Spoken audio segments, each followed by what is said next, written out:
grew up on the south side of Chicago, neighborhood known as Chatham. Upper middle class black community. Back when I was growing up, it was fairly quiet.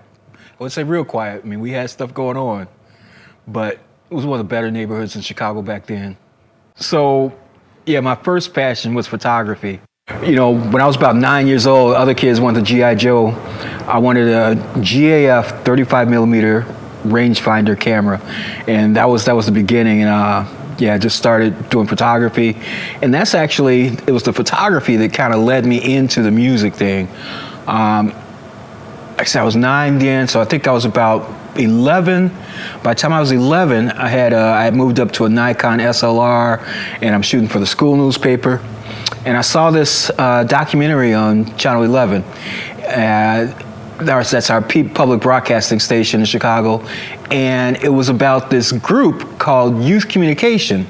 And Youth Communication ran this newspaper called New Expression.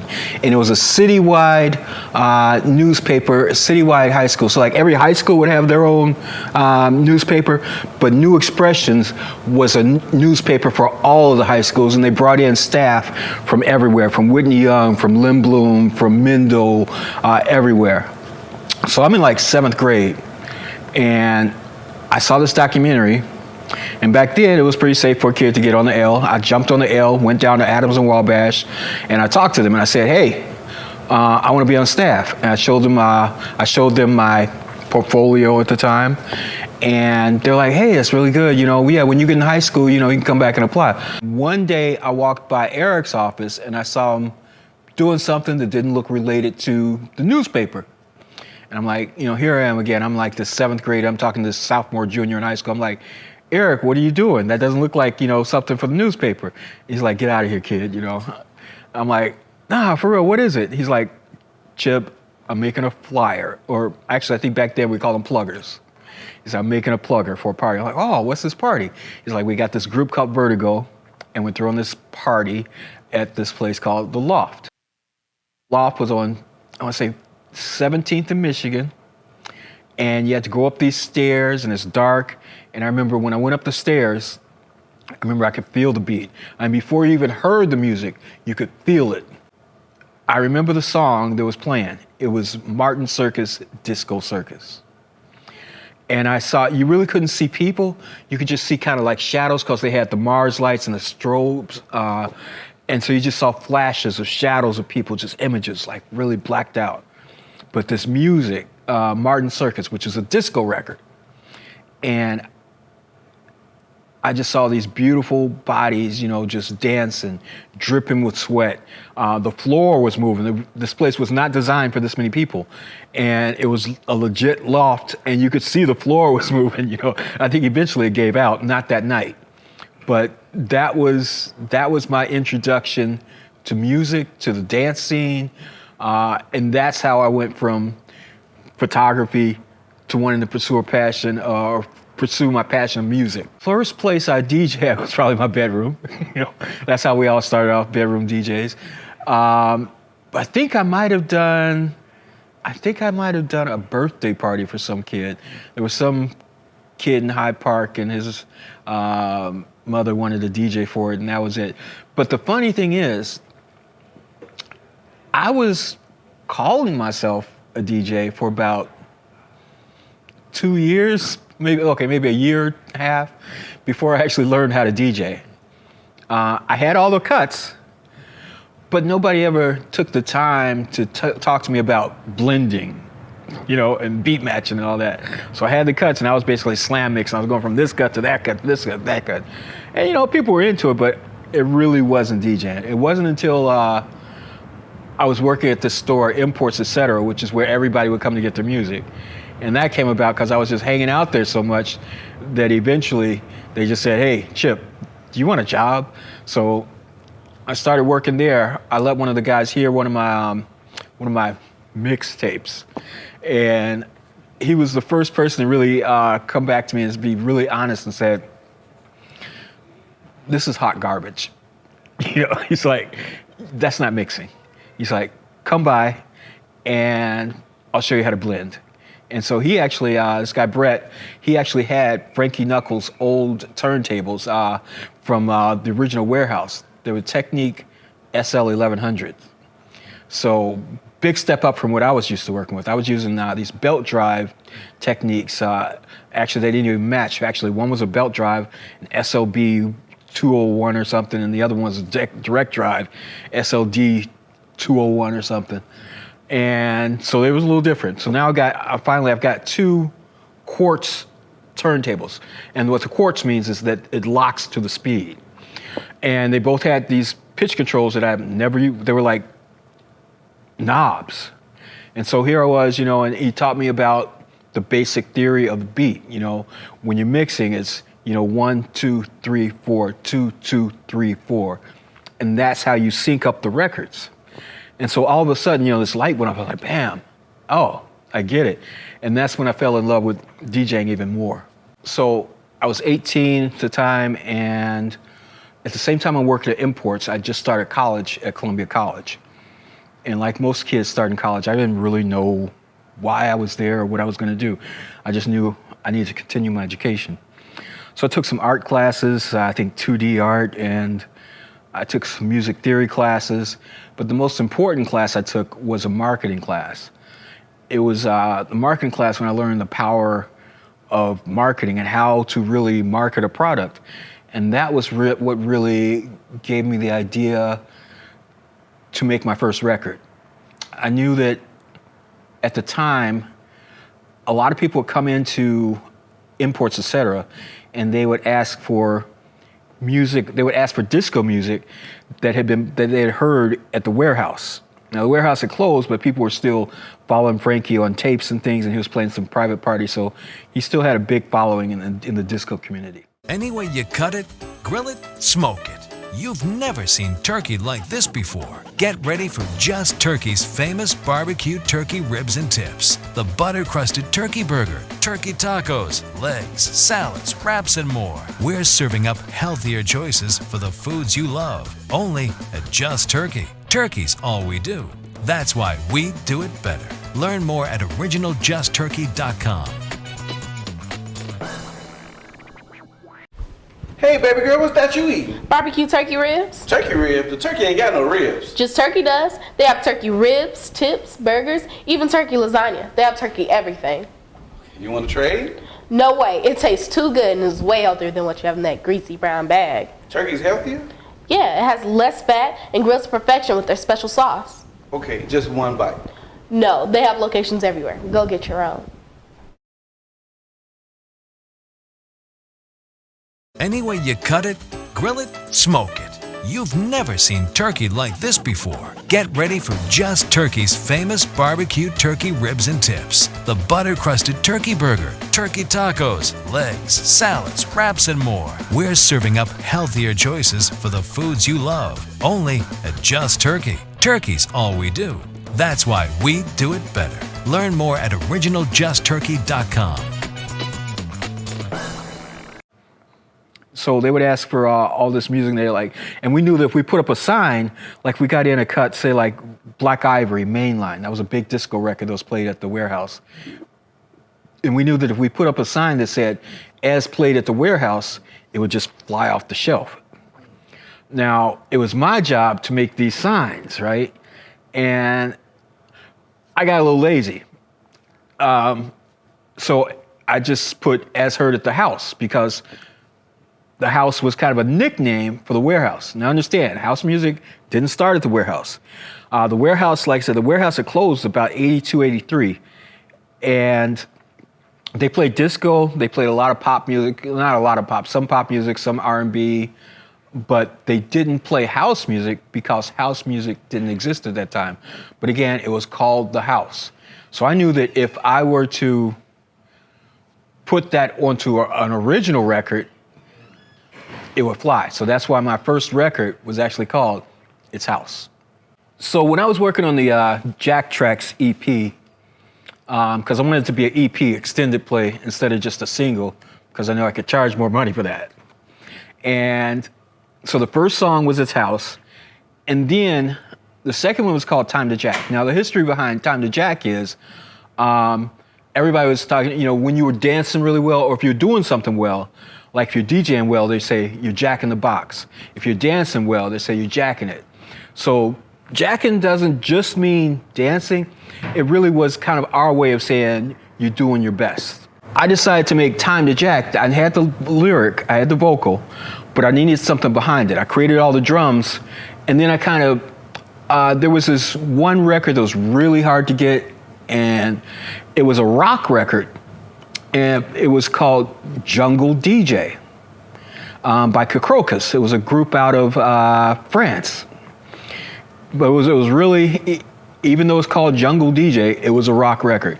And in the breakdown, it just had this really short breakdown, but the breakdown was just, it was just amazing. And what I did was I kind of made my version of that breakdown, and that became the bass line for Time to Jack.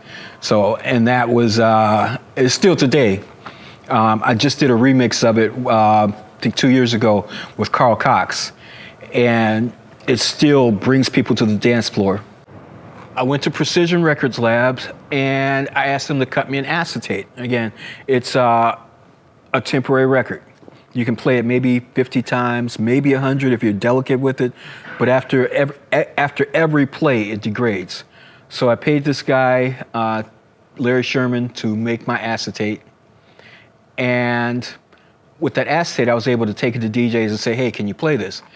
And I remember some of the guys that heard some of the, like I said, working at the record store, I knew all the DJs. I knew, obviously Frankie Knuckles and Ron Hardy, but I also knew all the Hot Mix 5. And all the Hot Mix 5 were kind of interested in this record. And when I got the acetate, the first place I took it to was on Rush Street. There was a club called the Mars Bar. And Farley was playing there the night I took the record there. And I took him the acetate. He put on his headphones, queued it up, listened to it for a couple seconds, looked at me, and then basically just slammed it in. Just bam, not even, I mean, it was beat matched, but it didn't do a blend. He just slammed it in. Everybody heard that kick drum first. Boom, boom, boom, boom, boom, boom, boom, boom. Time to Jack. And they lost their minds. They just lost their freaking minds. They knew this was something different. They knew it was something special. Chicago house record. It was the first house record. There was no house music before it. It is, in fact, the blueprint for it. The 4 on the floor, the way it's mixed, the minimalist vocals, the way it breaks down. And that's one of the reasons why I believe it's passed the test of time, because it is the basis for house music. There were a lot of people in Chicago who made music before that. A lot of people don't know Peter Brown, who made Do You Want to Get Funky With Me? He's actually from Chicago. So there were a lot of, Chicago artists that go back.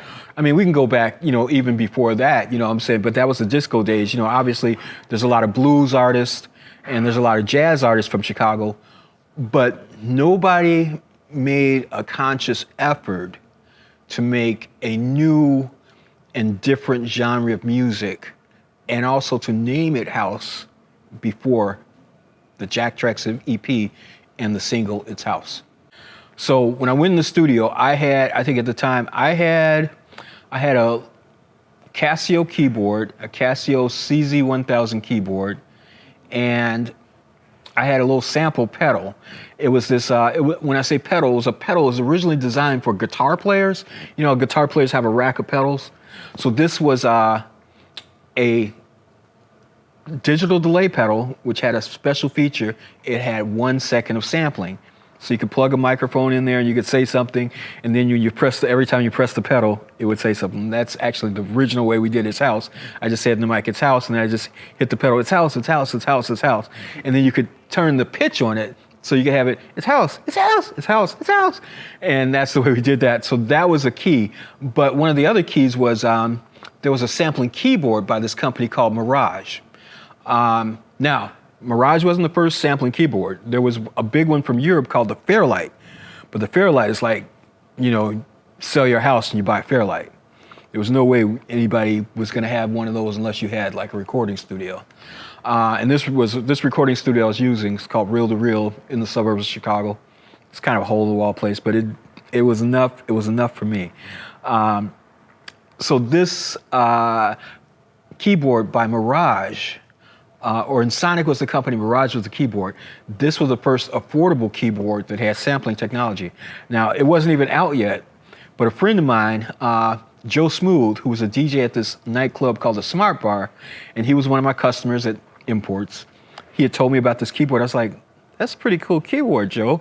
I've got this recording session. You think you want to bring the keyboard to the recording session? So that's how I got him to come down there. And then when we were doing the Time to Jack, because I didn't feel like my voice was mature enough. So what we actually did was we used Joe's voice. Joe was a couple of years older than me, so it's actually Joe Smooth on Time to Jack, and that's his voice, which is about a half of an octave to 3/4 of an octave lower, because we still wanted it even deeper, So it was Time to Jack. And but that was it. That was pretty minimalist. And the other piece of gear that was really important, I had borrowed. I had a little Dr. Rhythm drum machine, but that really wasn't going to cut it. It didn't have separate outs for the different drums. But the main drum machine in disco at the time, the main drum machine was the Roland TR-808. Now, I knew one guy in Chicago who lived a couple streets down from me. I lived on 77th King Drive. He lived on 74th King Drive. And his name was Jesse Saunders. And Jesse had made a record called On and On, which was also one of the reasons why I wanted to get in the industry, because I'm like, Jesse can make a record? I can make a record. Like I said, it's a couple blocks down the street. So we would hang out sometimes, but Jesse wasn't always the most friendly guy. But his partner, his sidekick, Vince Lawrence was a very friendly guy. And one day Vince said, hey, Chip, come by. I'm going to teach you how to use the 808. He taught me how to program the 808. And he's like, go ahead, take it home. You can use it for a while. What's funny is, so I was using Jesse's 808 for the session, and I don't think Jesse even found that out till I told him about 10 years ago. He was like, so my drum machine was on the First House record. I was like, yes, Jesse, your drum machine was on the First House record, but your record was not the First House record. Any way you cut it, grill it, smoke it. You've never seen turkey like this before. Get ready for Just Turkey's famous barbecue turkey ribs and tips. The butter-crusted turkey burger, turkey tacos, legs, salads, wraps, and more. We're serving up healthier choices for the foods you love. Only at Just Turkey. Turkey's all we do. That's why we do it better. Learn more at originalJustTurkey.com. Hey, baby girl, what's that you eating? Barbecue turkey ribs. Turkey rib? The turkey ain't got no ribs. Just Turkey does. They have turkey ribs, tips, burgers, even turkey lasagna. They have turkey everything. You want to trade? No way. It tastes too good and is way healthier than what you have in that greasy brown bag. Turkey's healthier? Yeah, it has less fat and grills to perfection with their special sauce. Okay, just one bite. No, they have locations everywhere. Go get your own. Any way you cut it, grill it, smoke it. You've never seen turkey like this before. Get ready for Just Turkey's famous barbecue turkey ribs and tips. The butter-crusted turkey burger, turkey tacos, legs, salads, wraps, and more. We're serving up healthier choices for the foods you love. Only at Just Turkey. Turkey's all we do. That's why we do it better. Learn more at originalJustTurkey.com. After I put out my own record, I called the label Our House Records. These guys came to me from a label called DJ International. And I was actually, although Steve Hurley recorded Music is the Key with them before I signed with them, I was actually the first artist to sign with DJ International. He just licensed that track to him, so I signed to them as an artist. And from that point on, I worked on most of DJ International artists' records. But it came to a point after JM Silk, which was Steve Hurley and Keith Nunley, after they signed, they were a little older, they were a little cooler, a little slicker, and it seemed like DJ International was pushing them more than they were pushing me. Like, almost from the get-go, they had picture albums. They had their picture on the album cover. I still had a white album with a hole in it and just my name on it. So what I learned there was about the business of music. It's a music business, but it's a business of music. And what I learned was you gotta know the business part of it, because I didn't. Like I said, by this time, I'm 19. When they had me sign the contract, before they said, hey, but you should look it over with a lawyer. They sent me to their lawyer. That's kind of like what we call in business a conflict of interest. Their lawyer reviewing it with me instead of me getting a lawyer who's only on my side. So what I learned was, and it's something I tell anybody getting into any kind of business, is it's important to understand the business part of it. It's important to get yourself a good lawyer and a good financial consultant. Those two people are key to you. And don't worry that they're going to take a percentage, because they're going to protect you. And that's something. Chicago is known as the land of gangsters, the Al Capones. Well, there's still gangsters in the music business. There's still gangsters in every business.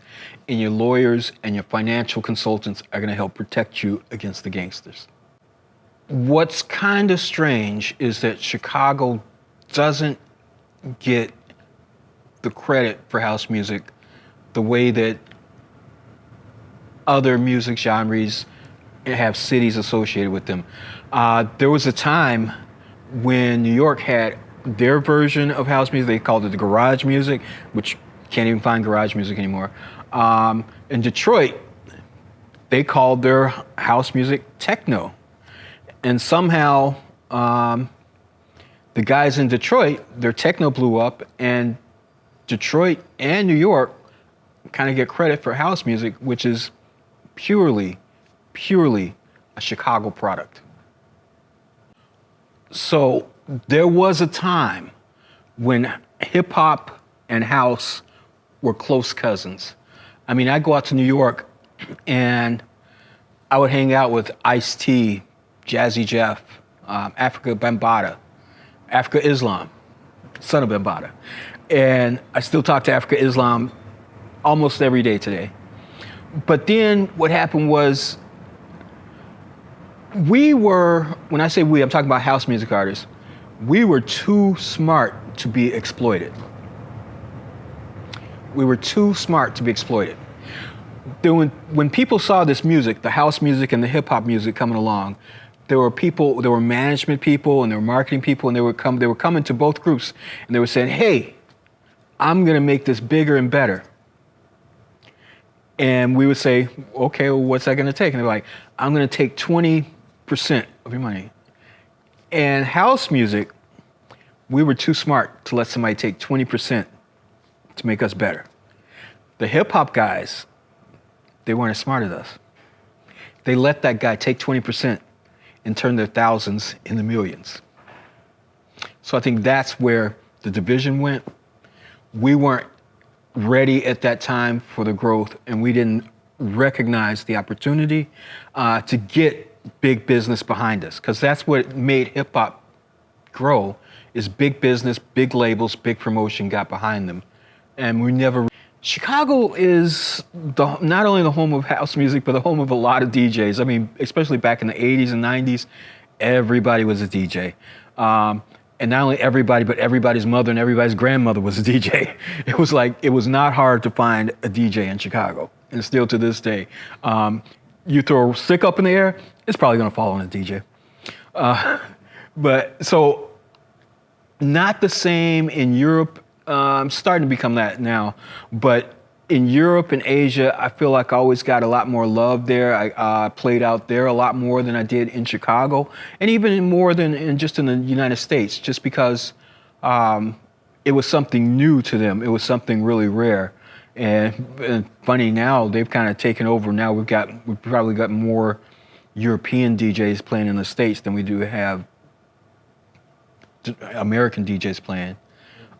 So it's time for us to take back. It's time for us to have a revolution of sorts. And when I say us, I mean, I'm still here, but I'm really looking for the younger kids to really step up. and embrace this. We lost, unfortunately, I think we lost a whole generation to hip hop music and such. And that's nothing against hip hop music, but house music really is more inclusive, and it's not about wealth, it's not about fame, it's not about, misogyny, having, looking down on women. It's not, it's just all, it brings in everybody. We don't look at you and say, hey, are you black? Are you white? Are you Asian? Are you fat? Are you skinny? Are you straight? Are you gay? Are you transgender? We don't care about that in house music. We just care, are you here to party? Are you here to party? Are you here to jack your body? That's all. Any way you cut it, grill it, smoke it. You've never seen turkey like this before. Get ready for Just Turkey's famous barbecue turkey ribs and tips. The butter-crusted turkey burger, turkey tacos, legs, salads, wraps, and more. We're serving up healthier choices for the foods you love. Only at Just Turkey. Turkey's all we do. That's why we do it better. Learn more at originalJustTurkey.com. Hey, baby girl, what's that you eating? Barbecue turkey ribs. Turkey ribs? The turkey ain't got no ribs. Just turkey does. They have turkey ribs, tips, burgers, even turkey lasagna. They have turkey everything. You want to trade? No way. It tastes too good and is way healthier than what you have in that greasy brown bag. Turkey's healthier? Yeah, it has less fat and grills to perfection with their special sauce. Okay, just one bite. No, they have locations everywhere. Go get your own. Any way you cut it, grill it, smoke it. You've never seen turkey like this before. Get ready for Just Turkey's famous barbecue turkey ribs and tips. The butter-crusted turkey burger, turkey tacos, legs, salads, wraps, and more. We're serving up healthier choices for the foods you love. Only at Just Turkey. Turkey's all we do. That's why we do it better. Learn more at originalJustTurkey.com.